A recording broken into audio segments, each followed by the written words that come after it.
बहू नमक की तरह होती है। मुरैना भदोही गांव की रहने वाली रेवा इलाहाबाद के एक बड़े व्यापारी का बेटा सरजू के साथ उसका ब्याह हुआ। नए घर में बड़े ही आदर सम्मान के साथ रेवा ने गृह प्रवेश किया। शादी के 2-3 साल काफ़ी मज़े और खुशी के साथ निकल गए और जैसे जैसे दिन बीतता गया रेवा अपनी जिम्मेदारियों के बोझ तले दबती चली गई। रेवा की सास भी रेवा से काफ़ी खुश थी कि रेवा बहू अपना घर और संसार सब कुछ अच्छी तरह से संभालने लगी है। गर्मी की छुट्टी पड़ गई। रेवा अपने मायके जाने के बाद अपने सास से बोली, मम्मी 2 साल हो गए मैं मायके नहीं जा पाई, क्या मैं थोड़े दिन जाकर आऊँ? सास ने जवाब दिया, देखो रेवा, अगले साल चले जाना।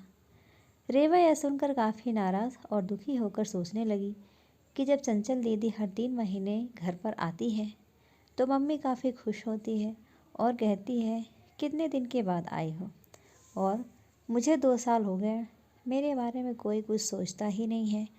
मेरी खुशी किसी के लिए कोई मायने ही नहीं रखती, और क्या दिन भर इन लोगों को खाना बना के खिलाती रहूं, घर का सारा काम करती रहूं, क्या मेरी यही ज़िंदगी है? और रेवा कमरे में आंसू की धारा समेटे दाखिल हुई। शाम को जब चंचल दीदी आने वाली है, देखना मम्मी कितना खुश होती है।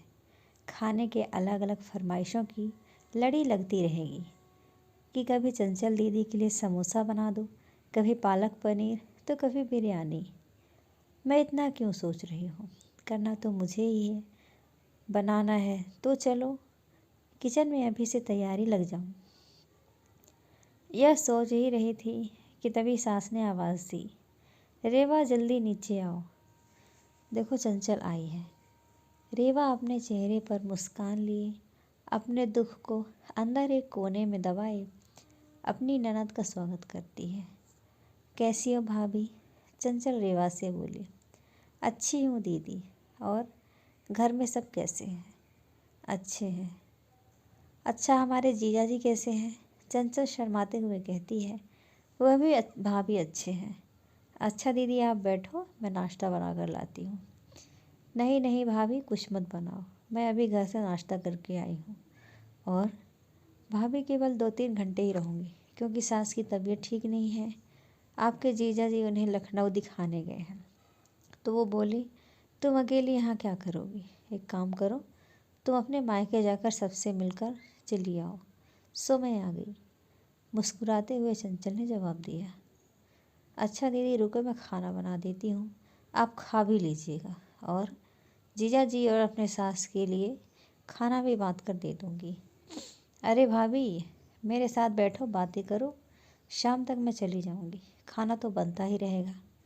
तभी रेवा की सास ने रेवा से कहा, तुम एक काम करो, चंचल के साथ बैठो, बातें करो, मैं कुछ बनाती हूँ।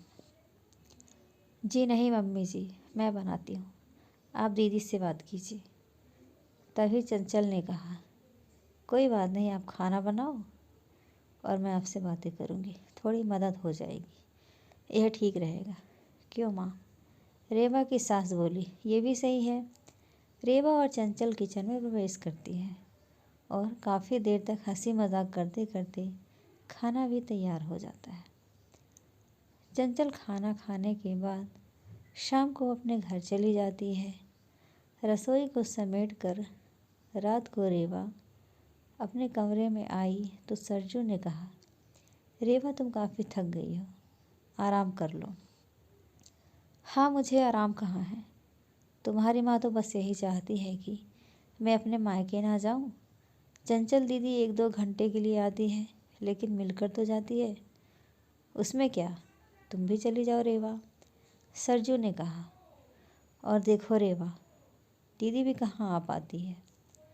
जब शरद जीजा जी अपनी माँ को लखनऊ डॉक्टर के पास दिखाने ले जाते हैं तभी मिलने आती है, तो इसका मतलब है कि मैं कभी नहीं जा सकती अपने मायके। ऐसा तो मैंने नहीं कहा।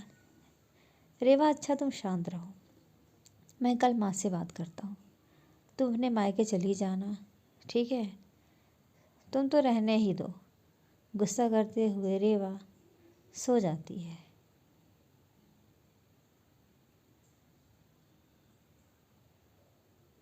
सुबह उठकर रेवा अपने काम में रोज़ की तरह लग जाती है।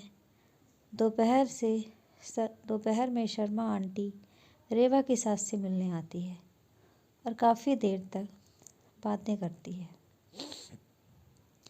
तभी शर्मा आंटी रेवा की सास से पूछती है कि चंचल की माँ, ये बताओ कि बहू और बेटी में क्या फ़र्क समझती हो।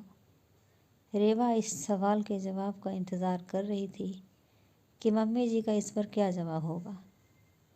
रेवा की सास ने मुस्कुराते हुए बोली, बेटी कैसी भी हो, पर वह मीठी होती है और बहू नमक की तरह नमकीन होती है। यह सुनते ही रेवा निराश होती है और दिल भी काफ़ी दुखी हो जाता है। शर्मा आंटी चली जाती है। काफ़ी देर तक रेवा यह सोचती है कि मैंने मम्मी के साथ क्या बुरा किया, मम्मी मेरे बारे में ऐसा क्यों सोचती है, और वह घर से निराश रहने लगती है। निराश रेवा को देखकर एक दिन रेवा की सास ने पूछा, रेवा यहाँ आओ, तुमसे कुछ किसी ने कहा है क्या, या सरजू ने कुछ बोला है क्या। कुछ नहीं मम्मी, रेवा की आवाज़ में दर्द था। रेवा की सास ने अपने पास बिठाकर पूछा, नहीं तुम बताओ रेवा, क्या हुआ है। रेवा की आंखों में आंसू भर आए और रेवा की सास को सारी बात बता दी कि कैसे शर्मा आंटी से आप बेटी और बहू में फ़र्क बता रहे थे। ओह, तो यह सुनकर तुम नाराज़ हो गई, बस इतनी सी बात। अरे रेवा, मैंने कहा बेटी मीठी होती है, वह चाहे कितनी भी गलती करे उसकी गलती नज़र ही नहीं आती। वह गुड़ की तरह मुंह में घुल जाती है और खाने में अगर मीठा ना हो तो कोई फ़र्क नहीं पड़ता। और बहू नमक के समान इसलिए है क्योंकि खाने में अगर नमक ना हो तो खाना बेस्वाद होता है। खाने में नमक मिलाने पर हम जो खाना खाते हैं उसी समय नमक में हम कर्जदार बन जाते हैं। ठीक उसी तरह तुम मेरे लिए वही नमक हो। मैं अपने स्वार्थ के लिए तुम्हें कभी कहीं नहीं जाने देती हूँ, क्योंकि तुम्हारे ना रहने पर घर